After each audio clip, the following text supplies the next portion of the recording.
Welcome to stock markets with KR and what is happening with the Indian market. सारी चीज नीचे क्यों जा रही है? Is this some evil spell that has been cast over the Indian markets or this is perfectly normal? क्या हो रहा है? कब मार्केट्स रिकवर करेंगे? यही चीज सभी लोग सोच रहे हैं। So let's take a step back, आराम से एनालाइज करते हैं इसे एक अनबायस्ड रूप में और समझने की ट्राई करते हैं व्हाट माइट बी हैपनिंग। सो यहाँ पे आपने जैसा देखा, मैंने सारे इंडिकेटर्स हटा दिया, I have removed everything on the chart, just price is there now.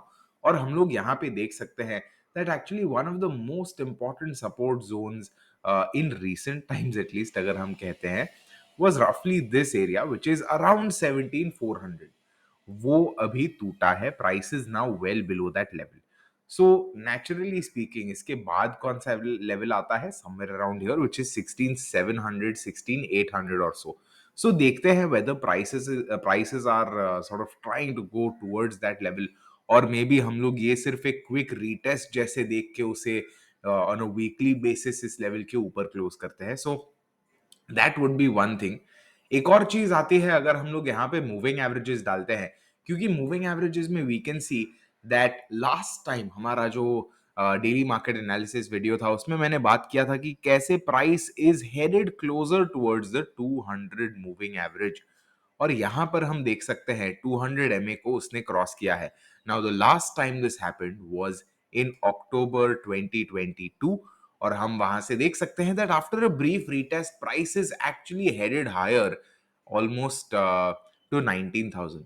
अब मैं ऐसा नहीं कह रहा that is what will happen now of course, but ऐसा हो सकता है that now that prices have reverted back to this level, ऐसा हो सकता है हम लोग मे बी यहाँ से कुछ बाइंग देखें। ऑफ कोर्स ऐसा नहीं है कि every time this happens, we can see in the past prices have fallen down also, but at this stage maybe ऐसा हो सकता है this is actually a good level to look at the market. So generally ऐसे जब important moving averages आते हैं, मेरे हिसाब से from a positional point of view और from a longer term point of view, it makes a lot of sense to look at actually going long instead of going short। और long मतलब investing, not just saying कि अच्छा मैं ये महीने का Nifty future खरीदूंगा या ये महीने का निफ्टी कॉल खरीदूंगा, that is not the long that I am talking about. वो एक डिस्क्लेमर देना था। एक और चीज हम लोग यहाँ पे देख सकते हैं, इसकी RSI for today closing is 30.60, that is quite low. अगर हम लोग देखते हैं रिसेंट टाइम्स में RSI एक्चुअली उतना डिप किया ही नहीं है। If we see the last time RSI was this low, let me just do this, और हम देख सकते हैं एक बार हुआ था लगभग सितंबर में वेयर इट वाज 33.41, उसके बाद हुआ था यहाँ पे जून में where it was 28, and then it happened in May of 2022 जब भी वो 27 के आसपास था। और all of those times what we have seen, इसकी वो एक बॉटम के आसपास था, whether this was an actual bottom और just like a sort of ease before the pull back, that depends. But generally हम लोग ने यहाँ पे उसके बाद एक पॉजिटिव मूवमेंट देखा था। सो गिवन की प्राइसेस आर दिस ओवरसोल्ड, ऐसा हो सकता है that we see prices edging higher maybe towards this level और सो। ये लेवल के आसपास हम लोग देख सकते हैं, maybe we might even see in fact retest of this level. I would not be surprised if we see that। इसका क्या कारण है? Now that does not mean कि the market is reversing and becoming bullish all of a sudden.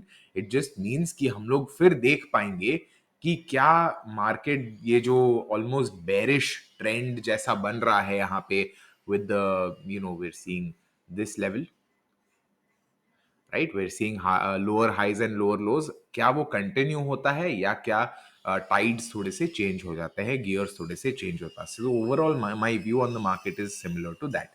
अगर हम लोग बात करते हैं what is happening on the intraday level और on the short term level, हम लोग यहाँ पे देख सकते हैं that a very important support that we spoke about last time was this one. और हम लोग ने बात की थी कि कैसे जनरल मार्केट का जो मूवमेंट है, डायरेक्शन है, वो बुलिश रहा है। Well after that day itself हम लोग ने देखा कि market was really testing the lower levels a lot, और हम लोग यहाँ पे एक्चुअली वो सेम मैसिव मेजर सपोर्ट से रेजिस्टेंस लेके और नीचे आ गए हैं। Naturally this means the next resistance for tomorrow, मान लेते हैं कल अगर बेरिश मूवमेंट स्टार्ट होते हैं, then I foresee, or rather I do not see Nifty really holding above 17,300 for longer, क्योंकि यही सेम ट्रेंड फॉलो किया है। और अगर मैं यहाँ पे एक थिनर लाइन यूज करूं, So basically this level and this level are likely to be important zones. मेरे हिसाब से अगर बेरिश सेंटिमेंट है तो इसे ही तोड़ देगा, या फिर ऊपर जाके maybe we see a pullback and then maybe we see selling coming in from here. I don't think कि इतना मोमेंटम है मार्केट में at this stage for it to recover, unless this is just a knee jerk reaction, in which case शायद हम लोग ये level तक भी आ सकते हैं. I would not rule that out, but as of now it does not look very likely कि हम उतना अचानक बुलिशनेस देख सके. When we talk about the shorter term charts, intraday charts and such, हम लोग देख सकते हैं कि वही रेजिस्टेंस और सपोर्ट लेवल्स बहुत इंपॉर्टेंट हो जाते हैं. For instance this is the level that we spoke about some time back, और हम लोग ने उसके पहले ये लेवल की बात की, और हम लोग देख सकते हैं कितने इंपॉर्टेंट ये सारे लेवल्स है. मेनली अगर हम देखते हैं तो अगर ये लेवल को तोड़ता है price, then the next support happens to be somewhere around here, जो एक वीक सपोर्ट है मेरे हिसाब से, and then we have another resistance happening somewhere around here. So ये levels के आसपास मैं देखूंगा प्राइस को. let's see how it goes. अगर हम लोग बात करते हैं बैंक निफ्टी की, I will just go to the daily chart just to understand where it is at right now. हम लोग बैंक निफ्टी देख सकते हैं, it's actually at a fairly good place right now. Nifty उतना अच्छा नहीं था, बैंक निफ्टी उतना खराब नहीं है, and here we can see it is actually trying to form double bottom. देखते हैं डबल बॉटम फॉर्म होता है कि नहीं. Now technically I will also say कि I hope that this grinding drilling noise is not too disturbing. पता नहीं हर 2 दिन किसको काम चालू करना होता है, बट या unfortunately we just have to live with it. But technically अगर देखा जाए तो एक डब्ल्यू पैटर्न जो फॉर्म होता है डबल बॉटम का, उसका pattern confirmation happens above this high. But हम लोग अभी हाई से काफी दूर है. As we can see the high is almost at what 41,600 और सो. सो तब तक का रास्ता वो कैसे क्लियर करता है, कैसे जाता है, that will be something which is very important to see and observe. अगर हम लोग सेम चीज इंट्राडे छोटे टाइम फ्रेम के चार्ट पे देखते हैं, we can see in general for the banks the momentum has been a little better. In fact हम लोग देख सकते हैं कि 15 मिनट के चार्ट पे we are seeing higher highs and relatively higher lows also. So let's see, maybe banks are catching some momentum in this case. Maybe banks एक better risk reward trade बन भी सकते हैं, नहीं भी बन सकते. Again not a recommendation, just my views. Reliance is one of the poor performers, और रिलायंस में हम लोग देख सकते हैं actually this was my trade from Reliance last time.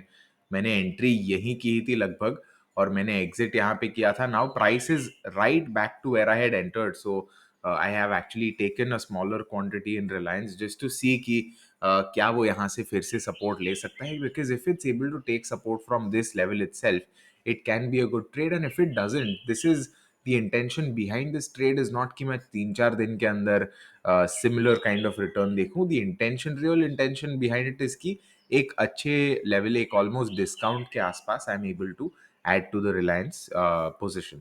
So that is a sort of trade update from my side. एक और जो स्टॉक जिसकी बात मेरे हिसाब से करनी चाहिए is HDFC bank. HDFC bank में मैंने एक ट्रेड लिया था last week. In fact it was on Friday itself जब मैंने ट्रेड लिया था. And the reason behind that trade was actually कि इट जस्ट फेल्ट कि एक अच्छे लेवल के आसपास आ रहा है. And I felt that okay this is a good level in terms of the risk reward ratio, और उस हिसाब से मैंने यहाँ पे भी ट्रेड लिया था. So let's see, hopefully it will sort of continue going up, और मे बी अगर ये रेंज के अंदर भी रहता है, my exit of course would be somewhere around here or somewhere around here. So देखते हैं if that happens, और मे बी यहाँ से नीचे जाता है एंड मे बी ये लेवल के आसपास आ जाता है. So let's see how that goes. Again, I know the episode is a little longer this time, but since ये अभी डेली नहीं आते, I just thought that we can get away with keeping it a little longer. यहाँ पर हम लोग देख सकते हैं ब्रॉड मार्केट इंडाइसेस में this is the overall outcome. India VIX in general is not giving a very clear cut signal, because I feel 14 पे तो VIX, even though it is there technically 14 पे है, I feel given how the market has been slipping, VIX generally ऐसे cases में higher रहता था पहले. Now whether those two cases are comparable or not, I don't know, क्योंकि I'm not sitting in front with all the data with me, calculations with me. But definitely 14 थोड़ा सा lower side पे लग रहा है number compare to the actual ground reality. ये सारे sectors थे आज का performance. Media sector did the best. ये गेनर्स है निफ्टी के, ये लूजर्स है. Same thing you can see for bank Nifty as well. One more thing I add, इसकी अगर आप ट्रेडिंग व्यू यूज कर रहे हो, and this is just quick thing, आप यहाँ पे अगर ये थंडर लाइटनिंग के आइकॉन पे क्लिक करते हो, you can actually see what news events are there. So for instance यहाँ पर हम लोग देख सकते हैं, Indian shares post worst losing streak in 4 years। मतलब 4 साल में इतनी गिरावट कभी नहीं आई है। And such news you can just quickly check it out on TradingView if you want, क्योंकि जनरली न्यूज की बात हम करते नहीं है। सो या that is also something that we can add.